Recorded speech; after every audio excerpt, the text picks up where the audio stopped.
চট্টগ্রামের পটিয়া উপজেলায় এমন একটি জায়গা আছে যার নাম সবাই জানে ডাকবাংলা হিসেবে। কিন্তু কখনো কি ভেবে দেখেছেন কেন এই জায়গাটার নাম ডাকবাংলা হলো?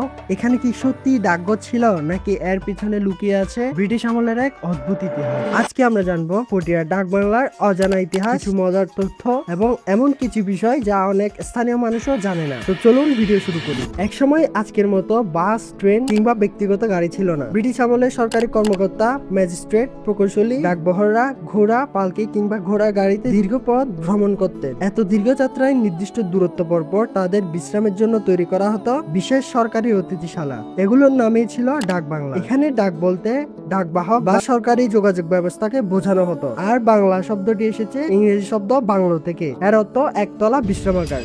পটিয়া ব্রিটিশ আমলে একটি গুরুত্বপূর্ণ প্রশাসনিক কেন্দ্র ছিল। 1945 সালে এখানে থানা প্রতিষ্ঠিত হয় এবং পরে এটি দক্ষিণ চট্টগ্রামের প্রশাসনিক কর্মকাণ্ডের গুরুত্বপূর্ণ এলাকায় পরিণত হয়। তাই সরকারি কর্মকর্তাদের যাতায়াতের সুবিধার্থে এখানে একটি ডাকবাংলো প্রতিষ্ঠা করা হয়েছিল বলে ঐতিহাসিকভাবে ধারণা করা হয়। অনেকে মনে করেন ডাকবাংলা মানেই ডাকঘর, কিন্তু বাস্তবে ডাকবাংলা কখনো ডাকঘর ছিল না। এটি ছিল অস্থায়ী আবাসন। অনেক ব্রিটিশ কর্মকর্তা রাতে এখানেই অবস্থান করতেন। এখান থেকেই তারা আশেপাশের এলাকার প্রশাসনিক কাজ পরিচালনা করতেন।